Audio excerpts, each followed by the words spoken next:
اللهم صل على محمد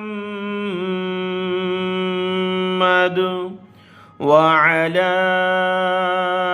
آل محمد۔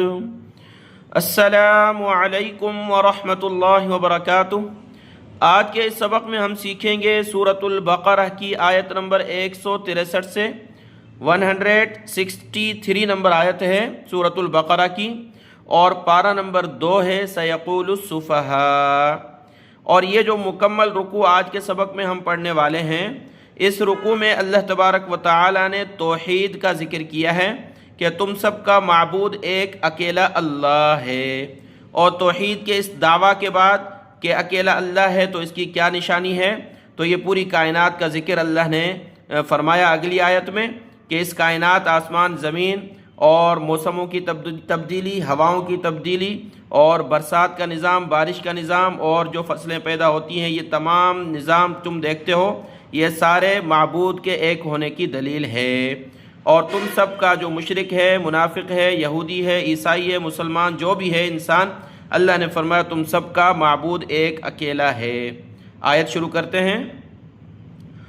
اعوذ باللہ من الشیطان الرجیم، بسم اللہ الرحمن الرحیم۔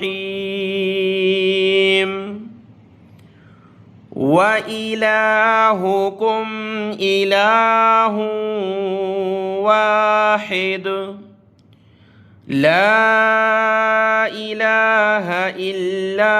هو الرحمن الرحیم۔ وَإِلَٰهُكُمْ، اور تم سب کا معبود، الہ واحد، ایک ہی الہ ہے، ایک معبود ہے۔ لا الہ، نہیں کوئی معبود، الا ہو، مگر سوائے اس کے، سوائے، اللہ کا معنی سوائے بھی کر سکتے ہیں، مگر بھی، سوائے اس اللہ کے، مگر اس اللہ کے۔ الرحمن، اللہ نے دو صفتیں بیان کی، وہ جو معبود ہے وہ نہایت مہربان ہے، رحیم نہایت رحم کرنے والا ہے۔ اس آیت میں اللہ نے دعویٰ کیا ہے کہ تمہارا اللہ کے سوا کوئی معبود نہیں ہے، اور جو تمہارا معبود ہے وہ ایک ہی ہے، اور وہ بڑا مہربان نہایت رحم کرنے والا ہے۔ اس میں اللہ نے شرک سے ممانعت فرمائی ہے کہ تم سب نے ایک اللہ کی عبادت کرنی ہے جو بڑا مہربان ہے، محبت کرنے والا ہے، رحم کرنے والا ہے، اور اس کے ساتھ کسی کو شریک نہیں کرنا ہے، نہ ہی اس کی ذات میں ہے، نہ ہی اس کی صفات میں۔ شرک فی الذات، شرک فی الصفات کچھ بھی نہیں کرنا، یعنی اللہ کے ساتھ کوئی اور بھی ہے، یہ شرک فی الذات ہے، یا پھر اللہ کی طرح علم رکھنے والا، اللہ کی طرح طاقت رکھنے والا کوئی اور بھی ہے، یہ شرک فی الصفات ہے۔ تو اللہ کی ذات میں بھی شرک نہیں کرنا، کسی کو شریک نہیں کرنا، اور اللہ کی صفات میں بھی کسی کو شریک نہیں کرنا، کیونکہ اگلی آیات میں ان مشرکین کا ذکر آ رہا ہے جو قیامت میں جن کی پوجا کرتے تھے انہی کے خلاف ہو جائیں گے کہ یہ کیسے ہیں، قیامت میں ہمیں کام نہیں آ رہے، اور کام کیسے آئیں گے جب وہ حقیقی معبود نہیں تھے، لوگوں نے ان کو اپنا معبود بنا لیا اور وہ جہالت میں رہے، شرک میں رہے۔ تو شرک سے بچنا ہے، اور قرآن مجید میں اللہ نے فرمایا کہ ہر گناہ اللہ تبارک و تعالیٰ اپنی رحمت سے معاف فرما دیں گے، لیکن اس بات کو معاف نہیں کریں گے کہ اللہ کے ساتھ کسی کو شریک کیا جائے۔ تو یہ توحید کی دعویٰ ہوئی آیت نمبر 163 میں۔ آگے آیت نمبر 164 دیکھیں۔ آیت نمبر 164 میں اللہ نے کائنات کے نظام کو بیان فرمایا ہے کہ اس کو دیکھ کر کے تم اپنے خالق کو پہچانو اور اس پر ایمان لے آؤ۔ یہ اس طرح ہے، کوئی تصویر بناتا ہے تو اس تصویر بنانے کو، جو تصویر کو دیکھ کر کے انسان اس کے مصور یعنی تصویر بنانے والے کی تعریف کرتا ہے کہ بھائی کتنی بہترین تصویر بنائی ہے، اس کا مصور، تصویر بنانے والا کتنا ہی اچھا ہے، ہنرمند ہے۔ تو اللہ نے فرمایا اس کائنات کو دیکھو، آسمان کو، زمین کو، اور دن رات کے نظام کو، ہواؤں کی تبدیلی کے نظام کو، بارش کے نظام کو، کہ ایک ہی پانی تم زمین میں ڈالتے ہو، اس سے طرح طرح کے میوے، طرح طرح کی فصلیں پیدا کرنے والی ذات اللہ کی ذات ہے۔ ایک ہی پانی ہے لیکن اس سے انار پیدا ہو رہا ہے، انگور پیدا ہو رہا ہے، اور ہر قسم کے میوے ہیں، ہر کسی کا ذائقہ الگ الگ ہے۔ تو یہ کس کا نظام ہے؟ ایک اللہ کا نظام ہے۔ تو اللہ نے کائنات کو ذکر کیا کہ کائنات کو دیکھ کر کے عقل مند شخص جو ہے اپنے خالق کو پہچان لیتا ہے۔ ان فی خلق السماوات والارض واختلاف اللیل والنہار والفلک التي تجری فی البحر، ان بے شک فی خلق السماوات والارض آسمانوں کی پیدائش میں، آسمانوں کے بنانے میں اور زمین کے بنانے میں، واختلاف اللیل والنہار اور رات اور دن کے اختلاف میں، یعنی رات آتی ہے دن چلا جاتا ہے، دن آتا ہے رات چلی جاتی ہے، اور رات اور دن کے تبدیل ہونے میں، اختلاف میں، والفلک التی تجری فی البحر بما ينفع الناس، اور ان بڑی کشتیوں میں، والفلک بڑی بڑی جو سمندر میں کشتیاں چلتی ہیں، بحری جہاز، اللہ نے فرمایا ان کشتیوں میں التی تجری فی البحر جو سمندر میں چلتی ہیں، بما اس چیز کو لے کر کے، ینفع الناس جو لوگوں کو فائدہ دیتی ہیں چیزیں، یعنی لوگ کاروبار کرتے ہیں سمندر میں بحری جہاز کے ذریعے، اور اس وقت بھی سب سے بڑا کاروبار جو لین دین ہے وہ بحری جہازوں کے ذریعے ہے۔ تو اللہ نے فرمایا ان کشتیوں میں بھی تمہارے لیے نشانیاں ہیں، اور ظاہر ہے سمندر میں پانی میں ہم ایک سوئی بھی رکھے اندر چلی جاتی ہے، اتنے بڑے بحری جہاز اور یہ کشتیاں کیسے چل رہی ہیں؟ اللہ کے حکم سے چل رہی ہیں۔ اور اسی طریقے سے آج کل کے جو لوگ یہ سمجھتے ہیں کہ مشینری ہے، تو مشینری پہلے نہیں تھی، جب لکڑی کی کشتی تھی حضرت نوح علیہ السلام نے بنائی، اور اس وقت لوگ بناتے تھے، تو لکڑی میں اللہ نے یہ تاثیر رکھی ہے کہ وہ نہیں ڈوبتی، اللہ کے حکم سے ہی ہوتا ہے۔ وَمَا أَنزَلَ اللَّهُ مِنَ السَّمَاءِ مِن مَّاءٍ فَأَحْيَا بِهِ الْأَرْضَ بَعْدَ مَوْتِهَا، اور جو اتارا اللہ نے آسمان سے پانی، یعنی بارش کی صورت میں اللہ نے آسمان سے پانی اتارا، فَأَحْيَا پھر زندہ کر دیا اس پانی کے ذریعے، الارض زمین کو، بعد موتیا اس کے مرنے کے بعد۔ زمین مرتی کس طرح؟ یعنی بنجر ہو جاتی ہے، پانی نہیں تھا، قحط سالی تھی، تو اللہ نے بارش برسائی اور اس میں پھر دوبارہ وہ کھیتیاں پیدا ہو گئیں، فصلیں پیدا ہو گئیں، تو اللہ نے اس مردہ زمین کو، بنجر کو، پانی کے ذریعے زندہ فرمایا۔ وَبَثَّ فِيهَا مِن كُلِّ دَابَّةٍ، وَبَثَّ اور اللہ نے پھیلا دیے اس زمین میں ہر قسم کے جانور، یہ جو مخلوقات طرح طرح کے جانور تم دیکھتے ہو کس نے پیدا کیے؟ اللہ نے پیدا کیے، اللہ نے پھیلا دیے۔ وَتَصْرِيفِ الرِّيَاحِ اور ہواؤں کی گردش میں، کبھی مغرب سے ہوا چل رہی ہے، کبھی مشرق سے چل رہی ہے، ہوا تبدیل ہو رہی ہے، گرمیاں سردیاں موسم تبدیل ہو رہے ہیں، کون کر رہا ہے؟ اللہ کی ذات کی طرف سے ہو رہا ہے۔ تو ہواؤں کی گردش تبدیلی میں بھی نشانی ہے۔ وَالسَّحَابِ الْمُسَخَّرِ بَيْنَ السَّمَاءِ وَالْأَرْضِ لَآيَاتٍ لِقَوْمٍ يَعْقِلُونَ، اور مسخر بادل آسمان اور زمین کے درمیان، یعنی آسمان زمین کے درمیان یہ جو ہے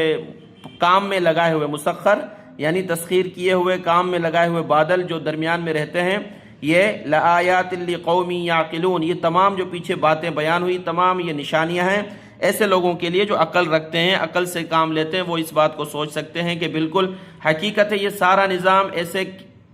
بغیر کسی کے بنائے پیدا نہیں ہو سکتا، اس کو کوئی بنانے والا ہے۔ اور دوسری دلیل یہ ہے کہ وہ اکیلا ہے۔ قرآن مجید میں ایک اور جگہ آیت ہے، اللہ نے فرمایا لَوْ كَانَ فِيهِمَا آلِهَةٌ إِلَّا اللَّهُ لَفَسَدَتَا، آسمان اور زمین میں اگر ایک معبود کے علاوہ زیادہ معبود ہوتے تو یہ نظام جو تم کو چلتا نظر آ رہا ہے ایک ہی طریقے پر، تو یہ تم کو ایک طریقے پر نظر نہیں آتا اور اس میں فساد آ جاتا، بگاڑ آ جاتا۔ آیت نمبر 164 مکمل ہوئی، آگے آیت نمبر 165۔ اب آیت نمبر 165 سے آخر تک میں مختصر خلاصہ بیان کر دوں کہ اللہ نے فرمایا کہ جو لوگ اللہ کو چھوڑ کر کے دوسرے لوگوں جو بتوں کی پوجا کرتے ہیں، اللہ کے ساتھ معبود اختیار کرتے ہیں، قیامت میں وہی معبود جو ہوں گے ان کے خلاف ہو جائیں گے کہ ہم نے تو ان کو نہیں کہا تھا عبادت کا، یہ کر رہے تھے۔ تو اس وقت وہ عبادت کرنے والے، شرک کرنے والے حسرت کریں گے، کاش کہ ہمیں دنیا میں ایک مرتبہ دوبارہ بھیج دیا جائے۔ جس طرح ہم جن کی عبادت کرتے تھے، ان کے لیے مر مٹنے کو تیار تھے، آج وہی قیامت میں ہمیں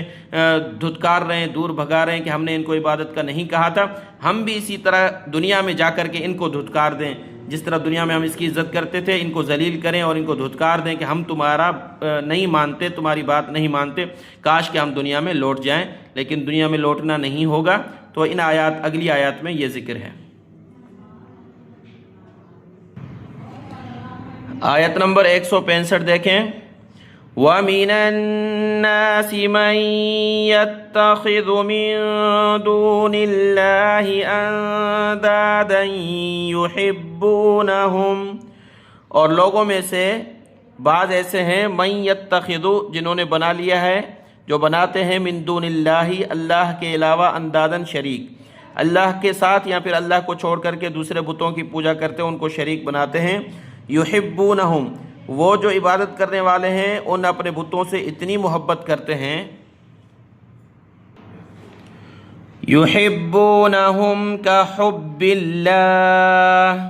وہ اپنے جھوٹے معبودوں سے اتنی محبت کرتے ہیں کحب اللہ، جس طرح اللہ سے محبت ہو، یعنی جس طرح ایک اللہ سے محبت ہو جو حقیقی معبود ہے، اسی طرح وہ جھوٹے معبودوں سے محبت کرتے ہیں۔ والذین آمنوا اشد حبا للہ، درمیان میں اللہ نے کفار کا ذکر کیا، مشرکین کا، درمیان میں اللہ نے مومن کی محبت کا اظہار کیا ہے کہ دیکھیں یہ تو بتوں کی پوجا کر رہے ہیں اور دعویٰ کرتے ہیں کہ ہم ان سے محبت کرتے ہیں اور بہت کرتے بھی ہیں، لیکن اللہ نے فرمایا کہ ایک مومن کی جو اللہ سے محبت ہوتی ہے وہ ان سے کہیں زیادہ ہے۔ مومن ہر خوشی غمی میں برداشت کرتا ہے، صبر کرتا ہے، اور اس کو اللہ کی طرف سے سمجھ کر کے اس پر یقین رکھتا ہے، صبر رکھتا ہے۔ لیکن اگر ان کو پتہ چل جائے کہ یہ بتوں کی طرف سے ہمیں تکلیف آئی ہے تو وہ ان بتوں کو چھوڑ کر کے چلے جائیں۔ تو ایک مومن کی اللہ سے محبت زیادہ سخت ہوتی ہے۔ والذین آمنوا، اور وہ لوگ جو ایمان لائے، اشد، وہ زیادہ سخت ہیں، حبا للہ، اللہ سے محبت کرنے میں۔ آگے اللہ تبارک و تعالی نے وہی بات ذکر کی ہے، وَلَوْ يَرَى الَّذِينَ ظَلَمُوا إِذْ يَرَوْنَ الْعَذَابَ أَنَّ الْقُوَّةَ لِلَّهِ جَمِيعًا وَأَنَّ اللَّهَ شَدِيدُ الْعَذَابِ۔ وَلَوْ، اور اگر، اور کاش، یرا، دیکھ لیں، الذین، وہ لوگ، ظلموا، جنہوں نے ظلم کیا، جو بتوں کی پوجا کر رہے ہیں اور وہ اللہ سے دور ہیں، اذ یرون العذاب، ابھی دنیا میں دیکھ لیں اس کیفیت کو جب وہ دیکھیں گے عذاب کو، یعنی قیامت میں ہماری کیا صورتحال ہوگی، اس صورتحال کو اب دنیا میں دیکھ لیں، یا پھر قیامت میں جب دیکھیں گے تو کیا کہیں گے، ان القوۃ للہ جمیعا، بے شک ساری طاقت تو اللہ کے ہے، اللہ کے لیے ہے، جمیعا، سب جو طاقت ہے اللہ کے پاس ہے، ان بتوں کے پاس تو کچھ نہیں۔ وَأَنَّ اللَّهَ شَدِيدُ الْعَذَابِ، اور بے شک اللہ سخت عذاب دینے والا ہے، جو نافرمانی کرے، اس کے پاس ہدایت پہنچ چکی پھر بھی وہ نہیں مانتا تو اس کے لیے عذاب ہے۔ آیت نمبر 165 مکمل ہوئی۔ آگے آیت نمبر 166 میں وہی بات ذکر کی جو میں نے بتائی تھی کہ قیامت میں وہ بت ہوں گے یا جن کی پوجا کی گئی وہ برات کریں گے۔ جیسے آج کا اگر مسلمان قبر پر جا کر، مزار پر جا کر اس مزار والے سے اولاد مانگتا ہے، کوئی دولت مانگتا ہے، دعا مانگتا ہے، تو وہ جو مزار میں مدفون ہے وہ قیامت میں انکار کرے گا کہ یا اللہ، میں نے تو اس کو نہیں کہا تھا کہ میری عبادت کریں یا مجھ سے مانگیں۔ اور اسی طریقے سے وہ بت ہیں جو ان کی کوئی حقیقت نہیں ہے، لیکن اللہ ان کو اگر بولنے کی طاقت دے دے قیامت میں تو وہ بت بھی کہیں گے کہ یا اللہ، ہم نے ان کو نہیں کہا تھا کہ ہماری عبادت کریں۔ اذ تبرأ الذین اتبعوا من الذین اتبعوا ورأوا العذاب وتقطعت بهم الاسباب، یہاں شد ہوگی، دوسرے قرآن پاک میں آپ دیکھیں وتقطعت بهم الاسباب، یہاں شاید کوئی غلطی ہے، اس پہ تشدید نہیں ہے۔ تو آیت نمبر 166 میں دیکھیں، اذ، جب، یعنی وہ قیامت کا وقت ہوگا جب، تبرأ، لا تعلقی کا اظہار کریں گے، الذین، وہ، اتبعوا، نون کو تا کے ساتھ ملائیں گے تو نتبعوا، جن کی پیروی کی گئی، جن کو مزار میں جو ہے پوجا گیا یا پھر بتوں کی پوجا کی گئی، جن کی گئی، وہ لا تعلقی کی اظہار کریں گے کہ ہمارا کوئی تعلق نہیں، کس سے، من الذین اتبعوا، ان لوگوں سے جنہوں نے پیروی کی تھی، جو ان بتوں کے لیے جان دینے کے لیے فدا تھے، یا وہ پھر شرک کرتے تھے اللہ کو چھوڑ کر کے، دوسرے مزاروں پر جا کر کے اور قبروں پر جا کر کے ان کو مانگتے تھے، اولاد مانگتے ہیں، شفا مانگتے ہیں، وہ سارے جو ہے لا تعلقی کا اظہار کریں گے کہ ہمارا ان سے کوئی تعلق نہیں ہے۔ وَرَأَوُا الْعَذَابَ، اور وہ سارے کے سارے جن کی اتباع کی گئی اور جنہوں نے اتباع کی، سارے دیکھیں گے عذاب کو۔ وَتَقَطَّعَتْ بِهِمُ الْأَسْبَابُ، اور منقطع ہو جائیں گے ان کے درمیان تمام تعلقات۔ تمام عبادت کرنے والے اور جن کی عبادت کی گئی آپس میں جو تعلق تھا ختم ہو جائے گا۔ تو اگلی آیت میں آیت نمبر 167 میں اللہ نے فرمایا تو جب وہ لا تعلقی کا اظہار کریں گے تو جنہوں نے پیروی کی اور غلط معبودوں کی عبادتیں کی وہ کیا کہیں گے؟ وَقَالَ الَّذِينَ اتَّبَعُوا لَوْ أَنَّ لَنَا كَرَّةً فَنَتَبَرَّأَ مِنْهُمْ كَمَا تَبَرَّؤُوا مِنَّا، اور کہیں گے وہ لوگ جنہوں نے پیروی کی تھی، عبادت کی تھی، کاش کہ ان لنا ہوتا، کاش کہ بے شک ہوتا، لنا ہمارے لیے کرتن دوبارہ لوٹنا، دوبارہ دنیا میں ہم لوٹ جائیں، فنتبرأ پر ہم بھی لا تعلقی کا اظہار کریں۔ دنیا میں ہم ان کی عبادتیں کرتے تھے، اپنا مال سب خرچ کرتے تھے، تو ہم بھی لا تعلقی کا اظہار کریں ان سے، کما تبرؤ جس طرح انہوں نے ہم سے لا تعلقی کا اظہار کیا، منا ہم سے۔ آج قیامت میں وہ ہم سے بیزار ہو گئے، برات اختیار کر لی، لا تعلقی کر لی، تو ہم بھی اسی طرح کر لیں، کاش اگر دنیا میں لوٹنا ہمارے لیے ہو جائے۔